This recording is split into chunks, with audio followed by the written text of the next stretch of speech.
Ngibingelele wey'ngane zakwethu, sanibonani. Ngithemba nonke nibe nosuku oluhle. Wey'ngane zakwethu-ke kuleli cala leli ebekuveza ukuthi Bafana Bafana kungenzeka iluze amaphuzu amathathu ngokudlalisa umkwena eku-suspension.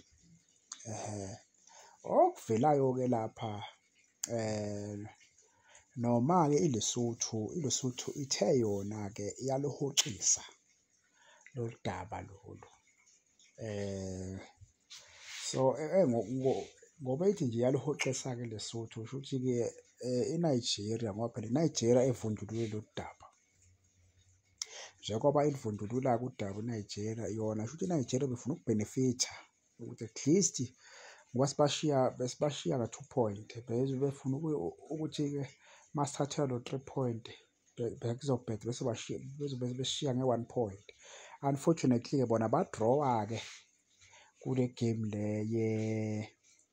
yeZimbabwe, ya. So le case-ke le kukhomba ngathi liyashabalala iy'ngane zakwethu, akukho maphuzu azothathwa ngoba sithi-ke i-statement laphana-ke iLesotho kwakumele iriphothe udaba within 24 hours, okusho ukuthi kwakuyinsuku ey'mbili kwakumele iriphothe ngayo iLesotho, kodwa yahluleka ukwenza leyo nto leyo.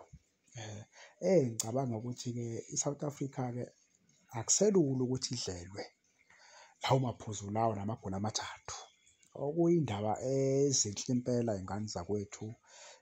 Iy'ndaba nje ezinhle kakhulu kakhulu kakhulu, sibonga nje ithuba ukuthi besizwele ngoba siyafuna nathi ukuya ukuyodlala indebe yomhlaba ngonyaka ozayo.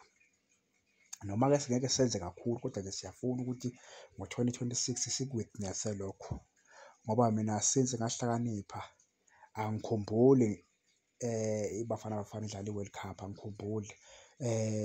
Ngingayibali le yango-2010 ngoba leyo 2010 zange bakhwalifaya ngokuthi babedlala la, yayize la. So enye angiyikhumbuli ngane zakwethu, angiyikhumbuli. Okusho ukuthi-ke i-World Cup engizoba ufakazi ngayo, ngitshele ney'ngane zami, yiyo le. So ekuyi-favourite-ke egruphini manje iBafana Bafana njengoba ihleli phezulu ina-13 point, ilandela abantu abana-8 bana-8 iBenin neRwanda.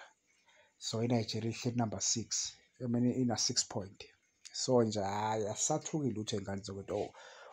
Njengoba nazi ukuthi ama-game wonke la asele suke siwadlala la eMzansi, ayikho igame ezobe i-away. So siyanqoba, yabo, siyanqoba kakhulu iy'ngane zakwethu. Umdlalo omuhle kuke kuthiwa mawuqhubeke. So siyambongela uHugo Broos.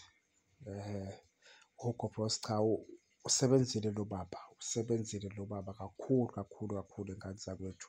Uthatha iBafana Bafana ingeyilutho, wayenza something. Namhlanje siyahlonishwa, siyahlatshwa ngenxa yalo baba lo. Siyabonga, nibe nobusuku obuhle.